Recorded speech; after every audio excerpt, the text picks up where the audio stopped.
جی السلام علیکم دوستوں ساحل ادیم کے حوالے سے جب میں یہ بات کر رہا ہوں مجھے انفیکٹ کافی کرٹیکس آ رہے ہیں کہ جی ساحل ادیم صاحب کے حوالے سے جب آپ یہ کہتے ہیں کہ وہ بائسز اینڈ فیلسیز یا کرٹیکل تھنکنگ سکھا رہے ہیں. پہلے میں سوچتا تھا یہ آئی ایم ایس کا ایشو ہے. میں سوچتا تھا کہ شاید آئی ایم ایس کو پروموٹ صحیح نہیں کیا جا رہا. نیچے جو لوگ ہیں وہ شاید اس بات کو سمجھ نہیں پا رہے کہ یہ کتنا ڈینجرس ریسیپی ہے. آپ کرٹیکل تھنکنگ لوگوں کو سکھا رہے ہیں. لوگ آلریڈی کرٹیکل تھنکنگ کے ماہر ہیں پاکستان میں. بائسز اینڈ فیلسیز لوگوں کے دلوں میں جھانکنا یہ ہماری قوم کا مشغلہ ہے. Basically we do it for fun اور people are so addictive to this. جو آپ انہیں سکھانا چاہ رہے ہیں اس میں آپ انہیں ڈگری دینا چاہ رہے ہیں. میں آپ ساحل ادیم صاحب کی ایک ویڈیو شیئر کروں گا آپ لوگوں سے اس لنک میں, جس میں وہ خود یہ بات کہہ رہے ہیں کہ ہم آپ کو بتائیں گے how to shoot an arrow through the heart to see کہ کیسے یہ لوگ سوچ رہے ہیں, ان کی بائسز اینڈ فیلسفی پہ ڈائریکٹ اٹیک کریں گے.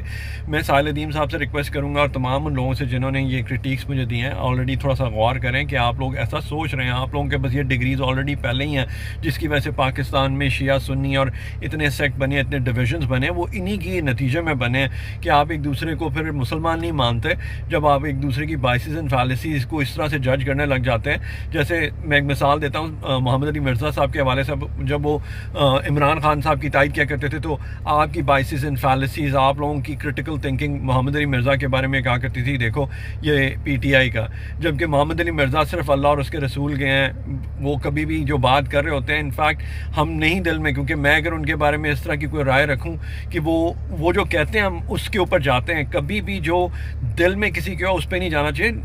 نبی اکرم صلی اللہ علیہ وسلم کی ایک بڑی واضح حدیث ہے اسامہ بن زید کے حوالے سے کہ جب وہ ایک شخص کو قتل کرنے لگتے ہیں وہ کلمہ پڑھ لیتا ہے اور نبی اکرم کہتے ہیں کہ وہ نبی اکرم صلی اللہ علیہ وسلم کو آ کے بتاتے ہیں تو نبی اکرم ان سے بتاتے ہیں کہ اسامہ بن زید میں تمہیں قیامت والے دن کیسے بچاؤں گا, جب اس نے کلمہ پڑھ لیا تھا تو تم نے کیا اس کا دل چیر کے دیکھ لیا تھا. تو یہ اتنی واضح حدیث ہے جو آپ کو صاف بتاتی ہے کہ biases and fallacies find out کرنا is against Islam. In fact it's opposite Islam. جو نبی اور جو رسول آیا کرتے تھے وہ بڑے انسنٹ ہوا کرتے تھے. وہ ایک دوسرے پہ اعتبار کیا کرتے تھے. وہ لوگوں کے دلوں میں نہیں جا کے دیکھا کرتے تھے. بائسز اینڈ فیلسیز ایک بہت غلط چیز ہے. Critical thinking was some thing good. میں ہمیشہ ہی کہتا ہوں کرٹیکل تھنکنگ آپ کو کرنی چاہیے تھی کہ کیسے سپر کنڈکٹرز بنتے ہیں. کرٹیکل تھنکنگ کرنی چاہیے تھی کہ سائنس اور کوانٹم فزکس کیسے کام کریے. کوانٹم فزکس کو یوز کر کے آپ کیسے بلٹ ٹرین بنا سکتے ہیں.